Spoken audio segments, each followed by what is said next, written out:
हजारों लाखों करोड़ों सलाम सय्यदुल अंबिया हज़रत मोहम्मद रसूलुल्लाह सल्लल्लाहु अलैहि वसल्लम पर और उनके आल पर, तमाम अज़वाज मुतहहरात पर। अजीज तलबा दारुल उलूम रशीदिया के और यहाँ पर मौजूद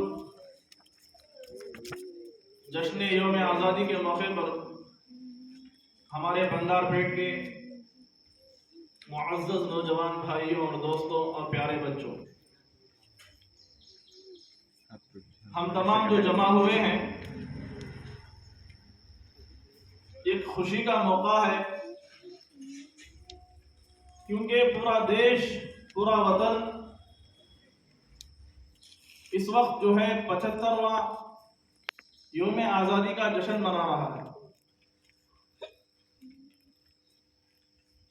हमारे भारत को आज़ाद हुए 70 पर 5 साल हो गए, लेकिन आज़ादी ऐसे ही नहीं मिली। जब हम तारीख पढ़ेंगे, तारीख को सुनेंगे तो पता चलेगा तकरीबन पिछले 200 सालों से इसकी मेहनत चली। बरतानिया, जिसे आजकल इंग्लैंड कहते हैं, वहां के हुक्मरानों ने, अंग्रेजों ने पूरी कोशिश की हमारे हिंदुस्तान पर कब्जा जमाने की, इसको हासिल करने की। तो सबसे पहले आवाज उठाने वाले आज से 200 साल पहले हजरत शाह वलीउल्लाह मुहद्दिस देहलवी रहमतुल्लाहि अलैह थे। 1703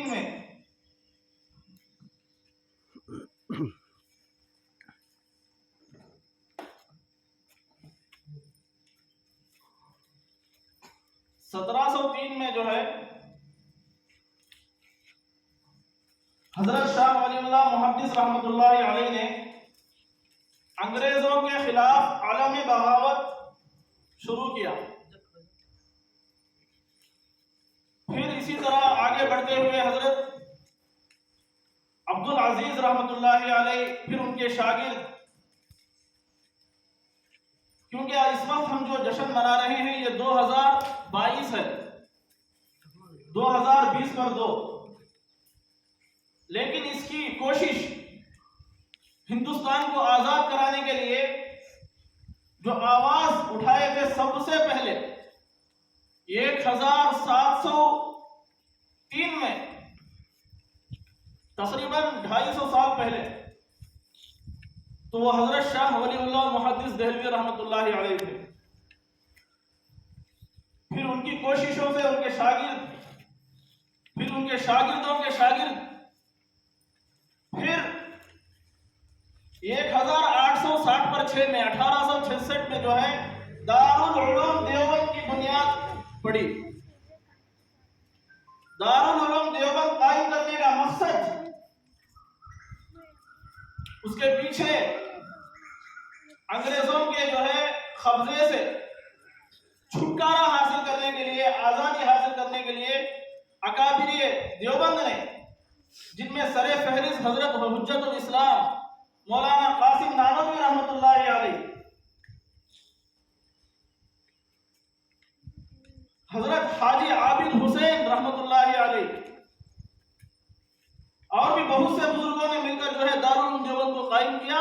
उसका मकसद भी हमारे भारत को आजाद कराना था, गुलामी से बचाना था, क्योंकि ये देश, ये वतन, ये जमीन हमारी है। कोई बाहर से अगर हमारे ऊपर हुक्मरान हुकूमत करे, ये हमको बर्दाश्त नहीं। उस वक्त तक ये हिंदुज़म, जितने लोग कहते हैं कि हम हमारा वतन है, हमारी जमीन है, इनका कोई रोल नहीं था। आप तारीख पढ़ लीजिए, कोई आगे बढ़े ही नहीं थे इसमें। फिर हजरत टीपू सुल्तान रहमतुल्लाहि अलैह, हजरत नवाब हैदर अली रहमतुल्लाहि अलैह के बेटे, फिर उन्होंने हमारे वतन को आजाद करने के लिए जो है अपनी जान का नजराना पेश किया शहीद होकर। तारीख में लिखने वाले लिखते हैं श्रीरंगापट्टनम में तकरीबन 3 दिन तक हजरत टीपू सुल्तान रहमतुल्लाह अलैह की जो है लाश पड़ी रही, शहीद कर दिए गए। लेकिन अंग्रेज लोग करीब जाने से डरते थे, यानी इतना रोब दबदबा था हजरत का, बहुत डरते थे हजरत से। लेकिन आजकल जो मीडिया में दिखाया जा रहा है, यानी हम जो अखबार में पढ़ते हैं, जो आंखों से न्यूज में देखते हैं, उसी को सही समझते हैं। हजरत टीपू सुल्तान रहमतुल्लाह अलैह की तस्वीर आप सब देखे होंगे, जिसको लोगों ने दिखाया, मीडिया ने दिखाया, चेहरे पर सुन्नत नहीं है। हजरत टीपू सुल्तान रहमतुल्लाह अलैह की अपनी पूरी जिंदगी में कभी तहज्जुद नहीं छूटी, कभी भी। जिस दिन हजरत शहीद हुए, श्रीरंगापट्टनम की जमीन गवाह है, उस दिन भी हजरत तहज्जुद पढ़कर जो है जंग के लिए बाहर निकले थे अंग्रेजों के खिलाफ।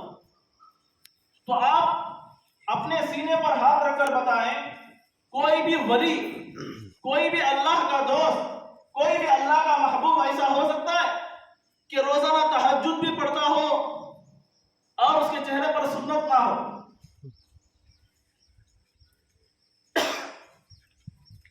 अल्लाह का वली हो और चेहरे पर सुन्नत ना हो, यानी नबी सल्लल्लाहु अलैहि वसल्लम की सुन्नत ना हो, ऐसा हो ही नहीं सकता। यानी जो तस्वीर पेश की जा रही है वो गलत है। इसी तरह आप स्कूलों के बच्चों से पूछ लीजिए कि जंग आजादी में हिस्सा लेने वाले कौन थे, तो सिर्फ और सिर्फ जो है गैर मुस्लिमों के नाम जो है पेश किए जाते हैं, जबकि इसमें हिस्सा लेने वाले, अपनी जान का नजराना पेश करने वाले सारे के सारे लाखों की तादाद में, हजारों की तादाद में वो उलमाए इकराम थे। लेकिन बताया जाता है, क्योंकि कहावत है ना कि झूठ को 1000 बार बोलो वो भी सच हो जाती है। जहां देखो सिर्फ भगत सिंह का नाम आता है, जी थे वो भी थे, आखिर में आए। महात्मा गांधी, मोहनदास करमचंद गांधी, उनका नाम आता है, जी वो भी थे, आखिर में आए। मुसलमानों ने उनको खड़ा किया क्योंकि वो लंदन से पढ़कर आए थे, बैरिस्टर का जो कोर्स है वो करके आए थे। इस वजह से उलमाए किराम ने, क्योंकि उस वक्त भी अक्सरियत ज्यादा तादाद में हिंदू थे और मुसलमान उतनी तादाद में नहीं थे, लेकिन ये जो जंग लड़ी गई इज्तिमाई लड़ाई थी, हमारे हिंदुस्तान को आजाद करने के लिए इज्तिमाई, हमारे भारत को आजाद कराना था। तो लीडर के तौर पर मोहनदास करमचंद गांधी को जो है आगे बढ़ाया गया कि ये लीडर रहेंगे। लेकिन इस वक्त सिर्फ उन्हीं का नाम हमारे नौनिहाल बच्चों के सामने पेश किया जाता है, यह गलत है। आज भी दिल्ली के रास्ते जो है गवाह है, दिल्ली से लेकर मुरादाबाद तक जब अंग्रेजों को मालूम हुआ कि ये उलमाए किराम जीने नहीं दे रहे, हमको यहाँ पर हुकूमत करने नहीं देंगे, तो सबसे पहले जो है उलमाए किराम को खत्म करना शुरू किया। दिल्ली से लेकर, कश्मीरी गेट से लेकर मुरादाबाद तक, फिर दिल्ली से लेकर मीरठ के रास्तों तक, हर तरफ पर जो है एक आलिम दीन की जो है फांसी लटकी हुई लाश मिलती थी। अपने वतन को, अपनी मिट्टी को बचाने के लिए उन्होंने अपनी जान का नजराना पेश किया, जिसके नतीजे में ये हिंदुस्तान हमारा आजाद हुआ, हम गुलामी से बाहर निकले। आप गौर फरमाएं, मिसाल के तौर पर आपकी जमीन है, आपकी प्रॉपर्टी है, आपका खास घर है, उसमें कोई दूसरा आकर दखल अंदाजी करे, इंटरफेयर करे, उसमें अपना हक जताए, क्या आप उसको बर्दाश्त करेंगे?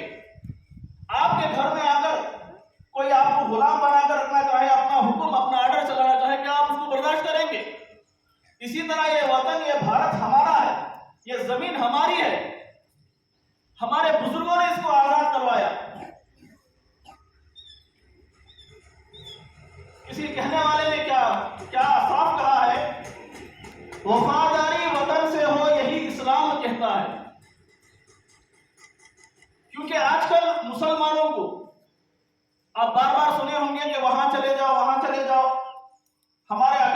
का इस वक्त नारा है कि जो ये कहते हैं उनको कहना चाहिए कि वो छोड़ के जाए, क्योंकि जमीन हमारी है।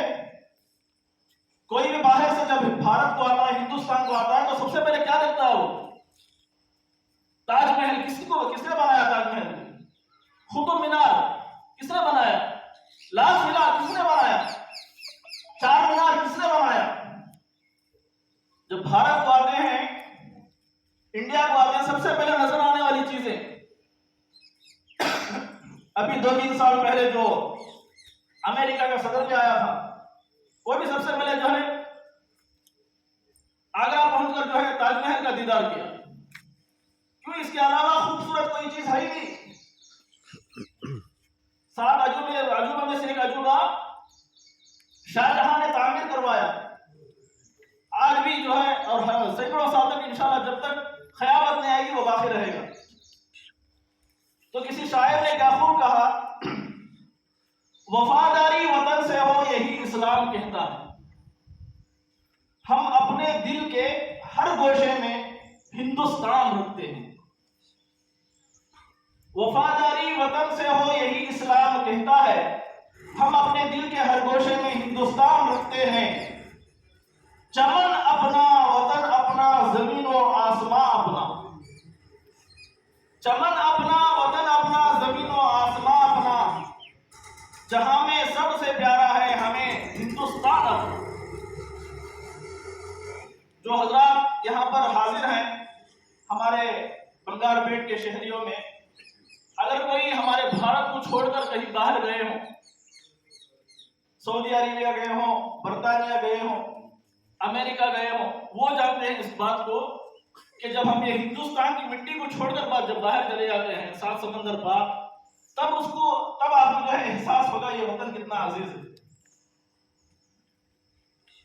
कितनी आपकी इसकी यादें सताती हैं। जहां पर आपका बचपन बीता, जहां पर आपकी जवानी गुजरी, शादी हुई, बच्चे हुए।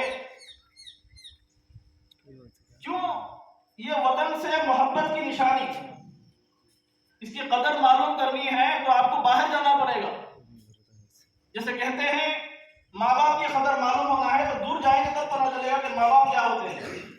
बच्चों की कदर उनसे दूर होंगे तब पता चलेगा बच्चों की अहमियत क्या है।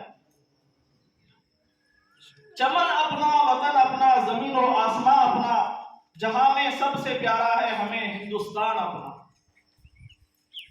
वतन की खाक से मरकर भी हमको उन्स बाकी है।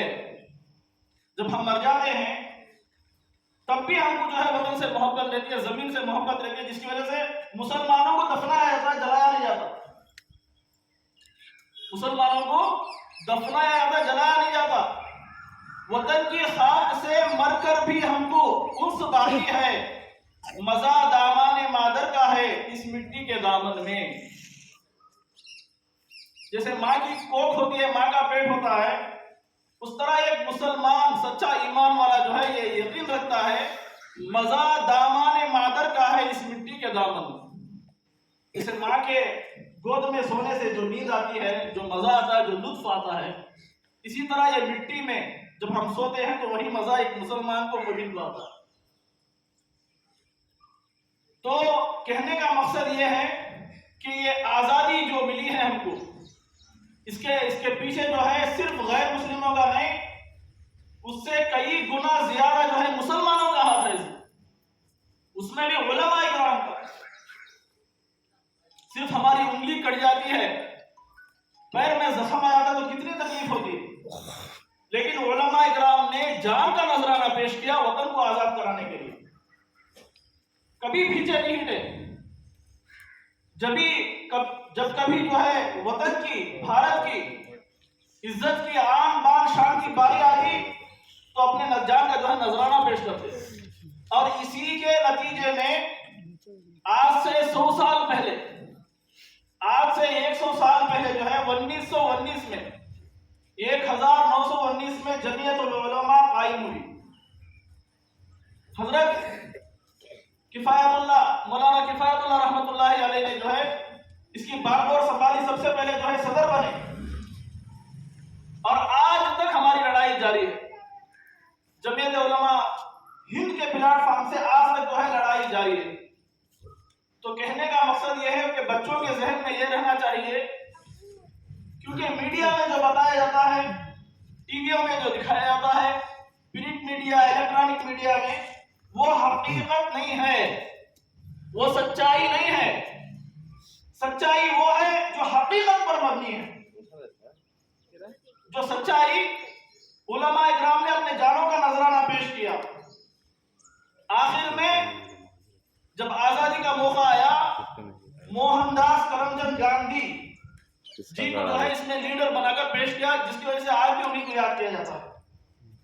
अल्लाह ताला से दुआ है कि अल्लाह ताला हम तमाम को वतन से जो है सच्चे माने में मोहब्बत करने की तौफीक अता फरमाए और तारीख जो हमारी है उसे याद रखने की तौफीक अता फरमाए, क्योंकि आजकल हमारे बच्चों को और हमारे बड़ों को वतन की जो है तारीख ही नहीं मालूम, जिसकी वजह से जो खाली उस जहन, जिनके जहन में कुछ भी नहीं रहता, वो भी यही समझते हैं कि इसमें हमारा कुछ रोल नहीं।